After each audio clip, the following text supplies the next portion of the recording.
চারপাশে প্রচুর মানুষের সাথে দেখা হবে। অনেক ভিড় ঠেলে এগোতে হবে।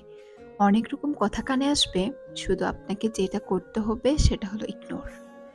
জীবনে কিছু মানুষ আবর্জনা ছড়াতে আসবে। তাদেরকে আগাছার মতো উপড়ে ফেলে দিতে হবে। লাইফটা আপনার। বাউন্ডারিটা আপনাকেই সেট করতে হবে। নেগেটিভিটি যেখানে দেখবেন শটান সেখান থেকেই দূরিয়ে সরিয়ে নেবেন নিজেকে। শুনতে খারাপ হলেও আপনার কাছের অনেক মানুষ আপনাকে খারাপ দেখতে চায়।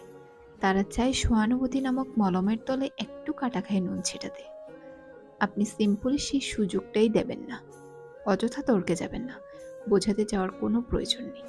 আপনার সামনে কেউ যদি বলে আপনি মুখ তাই মেনে হেসে বেরিয়ে আসুন। ওই যে সময় আর এনার্জি দূরে বাঁচিয়ে নিলেন, ব্যাস কাল্লাফতে।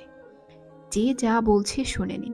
আর মুচকি হেসে শির দ্বারা সোজা করে নিজের সিদ্ধান্তটা নিজেই নিন। যারা নিজের সিদ্ধান্ত নিজে নিতে পারে তারা আসলেই জীবন চেনে, বোঝে। আপনাকে নিয়ে যখন বাকিরা সমালোচনা করতে ব্যস্ত থাকবে, আপনি ঠিক সেই সময় গাছ লাগান, ঘুরে আসুন, রং তুলি নিয়ে ক্যানভাস সাজান, বাড়ি গোছান, গল্প পড়ুন, আরও দুটো সাহিত্য পড়ুন, নিজের পুরনো ফটো দেখুন, ব্যাডমিন্টন খেলুন, ফটো তুলুন, চা খেতে বেরিয়ে পড়ুন, নামাজ পড়ুন। মোট কথা, তাদের কথায় রিয়েক্ট করবেন না। যা বলছে বলুক, আপনার কানে এলো ফেলে দিন। দিন শেষে আপনি জানেন আপনি কি, কেমন। আর এটাও জানেন যারা বলছে তারা আপনার কাছে জাস্ট ম্যাটার করে না, ঠিক এইটাই। একটা বাউন্ডারি সেট করুন। একদম যাদের বা যার বুকে মিশে আপনি শ্বাস নেবেন, যার সামনে আপনি আয়নার মতো দাঁড়িয়ে স্বাচ্ছন্দ্য বোধ করেন, ঠিক তাদের কাছেই ওপেন আপ হন। তাদের কাছেই এক্সপ্লেন করুন, তাদের কাছেই ঝুঁকতে শিখুন।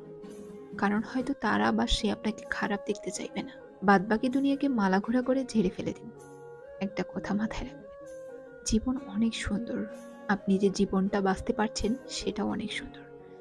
আপনাকে শুধু মাঝে মাঝে গজিয়ে ওঠা আগাছাগুলো মিটিয়ে ফেলতে হবে, অথবা কোণে একটা কাটা ঝোড় দেখতে পেলে সাইড কাটিয়ে চলে আসতে হবে। সবকিছুর উত্তর দিতে নেই, সবকিছুতে রিয়েক্ট করতে নেই, সবাইকে বোঝানোর কোনো প্রয়োজনও নেই।